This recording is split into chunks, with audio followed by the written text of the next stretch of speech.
Hola a todos, les doy la bienvenida a un nuevo seminario. Mi nombre es Emiliana y hoy los voy a acompañar en el aprendizaje sobre las características generales de la célula. En este seminario vamos a estudiar la organización general de la célula, para lo cual vamos a partir de reconocer las similitudes y diferencias entre los tipos celulares que conforman todo el universo biológico, esto es, las células procariotas y las células eucariotas. En base a eso, vamos a detallar las características y funciones generales de cada uno de sus componentes. También vamos a ahondar en las similitudes y diferencias entre dos tipos de células eucariotas en particular, que son la animal y la vegetal. Y luego vamos a estudiar cómo estos tipos celulares pueden conformar organismos unicelulares y pluricelulares. Finalmente, vamos a estudiar los virus, viroides y priones para conocer su estructura general y comprender cómo se relacionan con las células estudiadas anteriormente.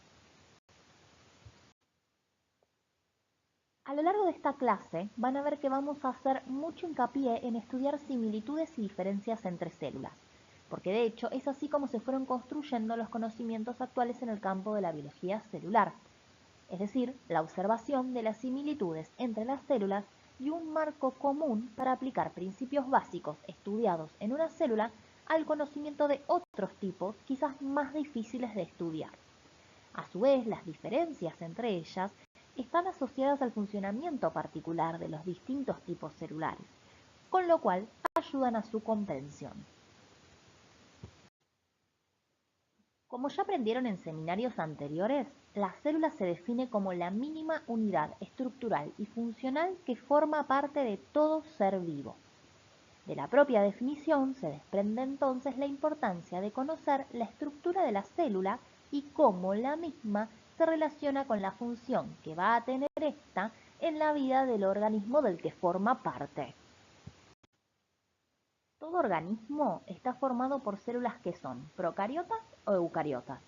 La principal diferencia entre ambas consiste en que la procariota carece de compartimentalización y por ende no posee un núcleo definido, mientras que la eucariota presenta diferentes compartimentos en su interior dados por las organelas membranosas, entre las que se destaca el núcleo por ser la más prominente.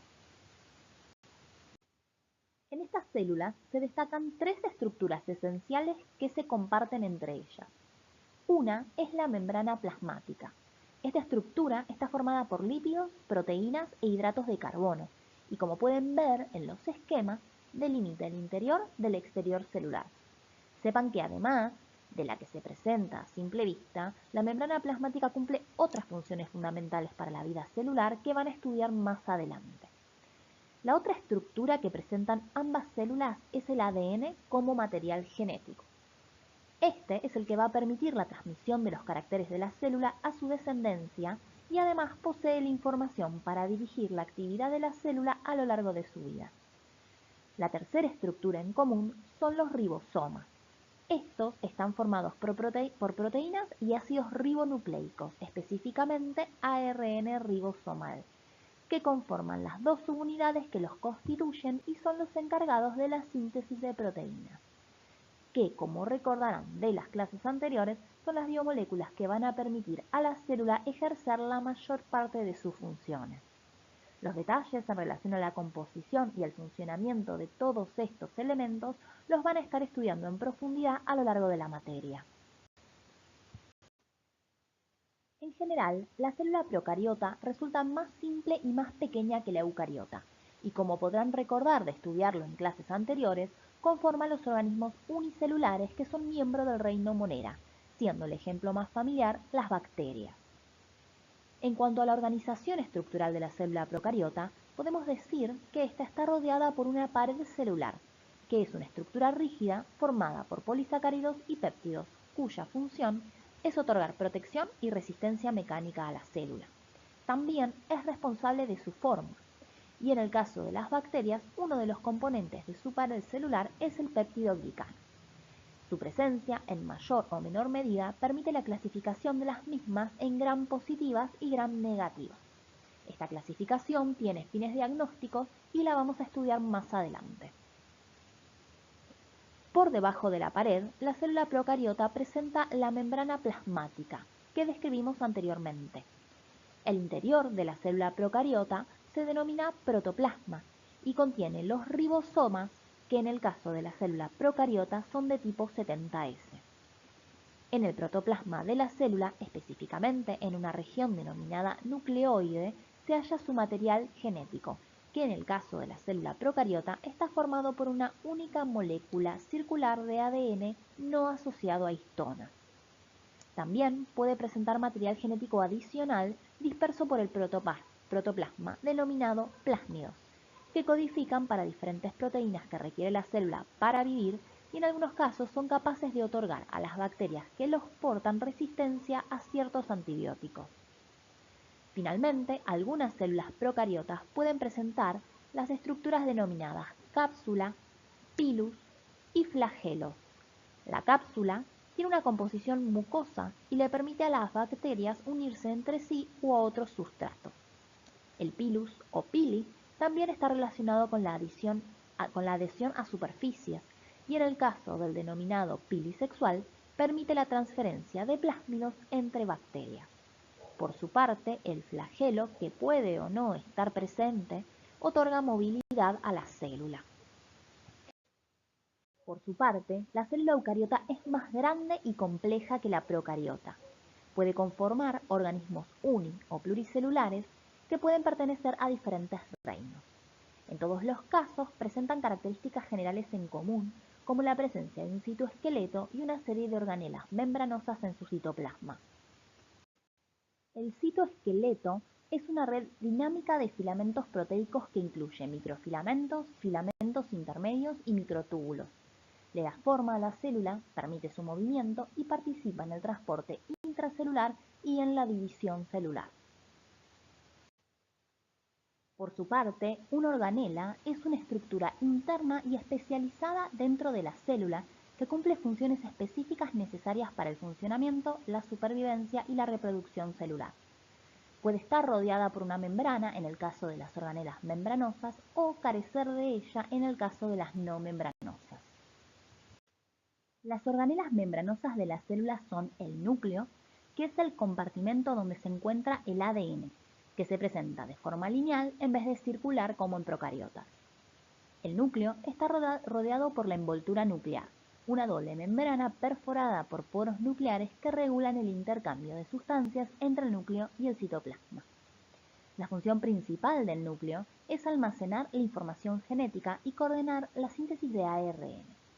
Dentro del núcleo se halla el nucleolo, que es una región densa no delimitada por membrana, y su función principal es la producción y ensamblaje de las subunidades de los ribosomas.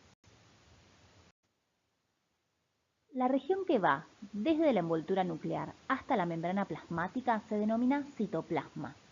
Este contiene diversas organelas que están rodeadas por una matriz gelatinosa denominada citosol. Este corresponde al medio acuoso intracelular, donde ocurre buena parte de las reacciones metabólicas que se dan en la célula. Otras de las organelas contenidas en el citoplasma son el retículo endoplasmático rugoso y el retículo endoplasmático liso. El rugoso consiste en una red de sacos aplanados cubiertos por ribosomas en su superficie externa. Este está implicado en la síntesis y en el procesamiento inicial de proteínas que serán secretadas, insertadas en membranas o dirigidas a otras organelas. Por su parte, el retículo endoplasmático liso está formado por túbulos sin ribosomas adheridos. Este participa en la síntesis de lípidos, en la detoxificación de compuestos y en el almacenamiento de calcio. El aparato de Golgi consta de una serie de sacos aplanados rodeados por membranas que se denominan cisternas. Esta organela se encarga de modificar, clasificar y enviar proteínas y lípidos a su destino final dentro o fuera de la célula. Las mitocondrias son organelas rodeadas por una doble membrana, donde la interna forma pliegues llamados crestas. Son responsables de la producción de ATP mediante la respiración celular aeróbica. También participan en la regulación de la muerte celular y otras funciones metabólicas. Los lisosomas son vesículas esféricas que contienen enzimas hidrolíticas.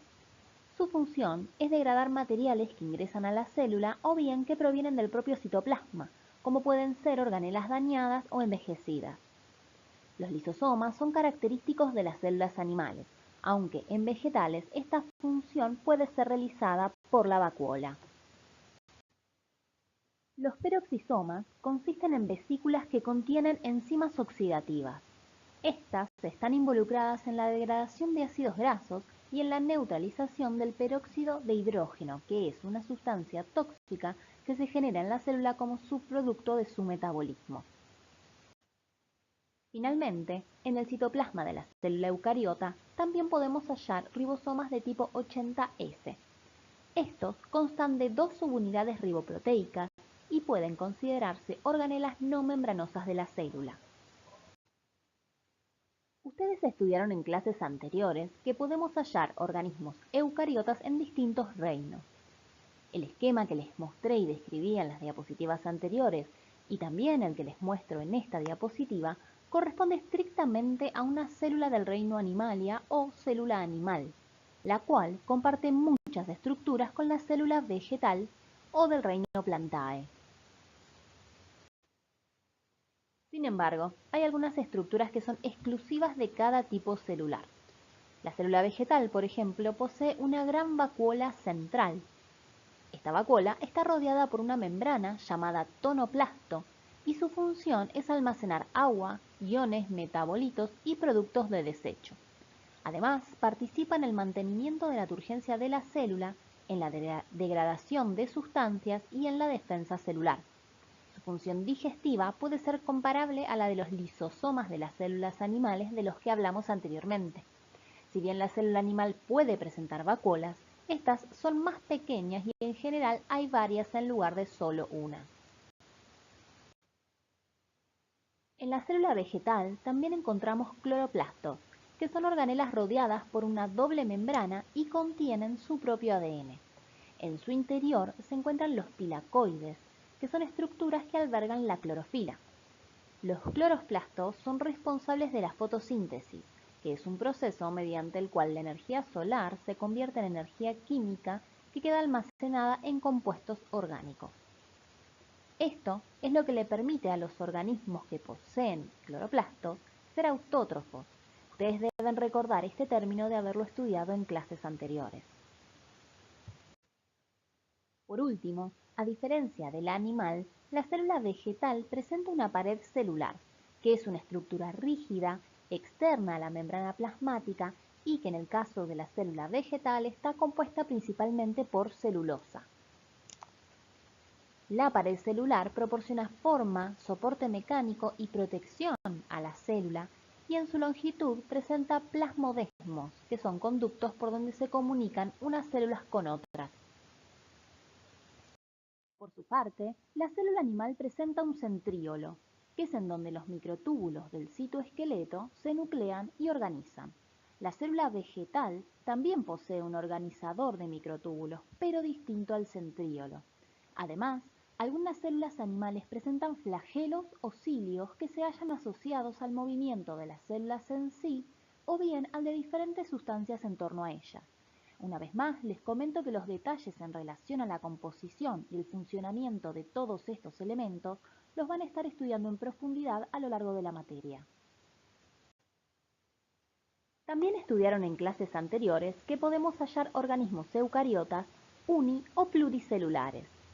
Muchos eucariotas son organismos unicelulares, que al igual que las bacterias, se componen de una única célula capaz de replicarse. Los eucariotas más simples son las levaduras y pertenecen al reino Fungi. Las levaduras son lógicamente más complejas que las bacterias, que son procariotas, pero mucho más pequeñas y simples que las células animales o vegetales. Cabe destacar que al igual que las bacterias y células vegetales, las levaduras presentan pared celular, en este caso compuesta principalmente por quitina. Conforme los organismos se complejizaron, fueron transicionando a la pluricelularidad. Por ejemplo, existen algas que presentan tanto especies unicelulares denominadas microalgas, solo visibles al microscopio, y especies multicelulares en las macroalgas que, como se puede apreciar en las fotos, son visibles a simple vista. También existen amebas consideradas amebas sociales que ciclan entre los estados uni y pluricelular de acuerdo a las condiciones del ambiente y disponibilidad de alimento. En condiciones de escasez de alimento se agrupan formando una estructura multicelular llamada pseudoplasmodio. La división del trabajo en las células de los organismos multicelulares simples dio lugar luego a la complejidad y diversidad observadas en los múltiples tipos de células que componen los organismos multicelulares más complejos.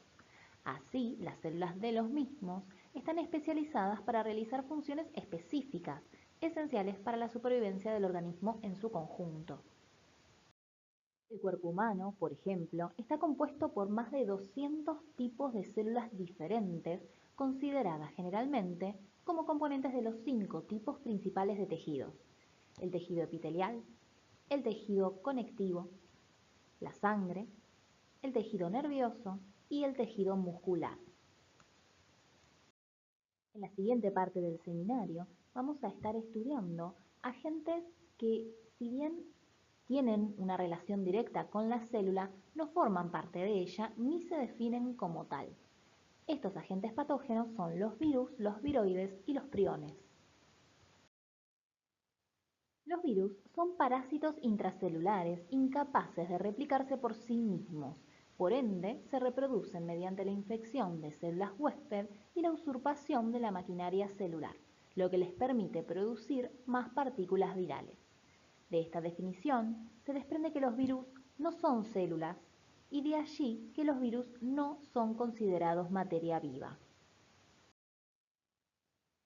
Los virus más simples consisten en una cubierta proteica o cápside que rodea y protege al ácido nucleico genómico. Los más complejos presentan también una envoltura que fue tomada de la célula que infectan y por lo tanto está formada por una bicapa lipídica y proteínas. De acuerdo con el tipo de ácido nucleico que poseen, existen dos tipos de virus: los que contienen ARN, como los de la rubiola, el sarampión, el retrovirus de la inmunodeficiencia humana y el del COVID, y los virus de ADN, como el de la hepatitis B, del papiloma humano y el del herpes simple. Si bien el ciclo de infección viral varía según el tipo de virus, en todos los casos el material genético viral se replica utilizando la maquinaria de la célula hospedadora. En virus de ADN, la replicación del genoma ocurre en el núcleo. Las proteínas virales son sintetizadas por los ribosomas del citoplasma de la célula infectada, y luego los nuevos componentes virales, material genético y proteínas estructurales se ensamblan dentro de la célula formando nuevas partículas virales. En algunos casos, especialmente con ciertos virus animales, la infección no destruye la célula, sino que puede conducir a su transformación en célula cancerosa. Esto ocurre cuando el ADN viral se integra al genoma celular e interfiere con genes que regulan la división celular. Por ejemplo, el virus del papiloma humano es un virus con potencial oncogénico muy común. Está asociado a varios tipos de cáncer, como el de cuello uterino, por lo que la vacunación y los controles médicos son herramientas claves de prevención. En clases anteriores, ustedes estudiaron las características que debe presentar un ser vivo para ser considerado como tal. En esta lista les recuerdo cuáles son y les propongo entonces que, ahora que conocen mejor las características de los virus, intenten reconocer cuáles de la lista cumple el virus y cuáles no.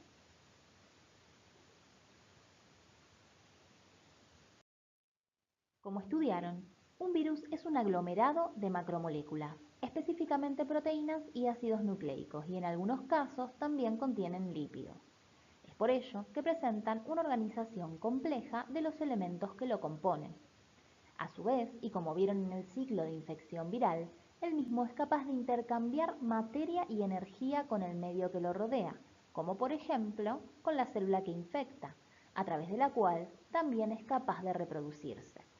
Finalmente, un virus es capaz de adaptarse y evolucionar. lo que queda en evidencia a partir de la aparición constante de nuevas variantes virales y nuevas vacunas para combatirlas. En cambio, un virus no es ni está formado por células. No posee un metabolismo propio, no presenta homeostasis, ni presenta irritabilidad. Tampoco crecen ni se desarrollan, ni presentan autopoiesis. Por otro lado, existen virus que infectan bacterias y se llaman bacteriófagos. La mayoría están formados por ADN y proteínas, aunque algunos pueden tener ARN como material genético. El mismo está contenido en una cápside proteica que forma la cabeza del virus. La cabeza es seguida por el cuello, que la conecta con la cola compuesta por una vaina contráctil, placa basal, fibra y en algunos casos espículas. Estas estructuras permiten al virus reconocer y adherirse a la pared bacteriana. La contracción de la vaina es la que permite la inyección del ADN viral en el interior de la célula bacteriana, iniciando así la infección. Esta infección continuará con la síntesis de ADN, ARN y proteínas virales utilizando la maquinaria de la bacteria, la cual puede padecer un ciclo que culmina con su lisis, que se llama ciclo lítico, o bien sufrir la integración del ADN viral a su genoma, en un ciclo que se llama lisogénico.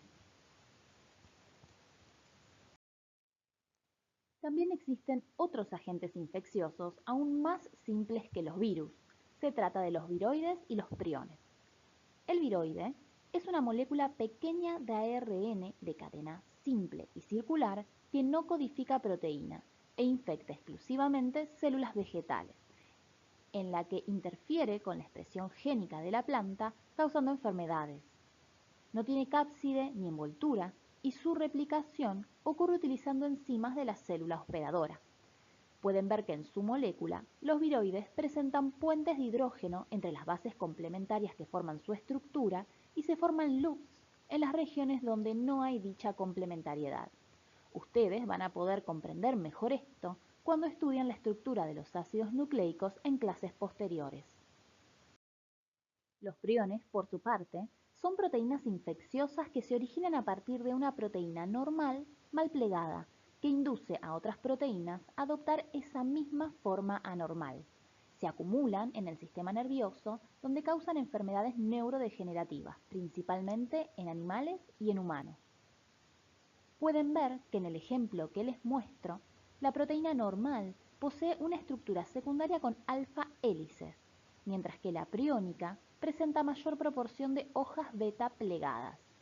Esta nueva estructura anómala no solo afecta la función de la proteína, que como van a aprender más adelante, está directamente relacionada con su estructura tridimensional, sino que también favorece la formación de agregados proteicos y su acumulación, lo que afecta el tejido. Nuevamente, esto lo van a comprender mejor cuando estudien en las próximas clases cómo es la estructura de las proteínas. Les recomiendo entonces volver sobre estos conceptos cuando repasan la materia. Con estos contenidos damos fin a este seminario. Les agradezco su atención y les recuerdo que estudien de la bibliografía, ya que los contenidos de todos los recursos que les damos pueden ser evaluados. Realicen las actividades propuestas y aprovechen los foros temáticos correspondientes para interactuar con compañeros y docentes y resolver sus dudas.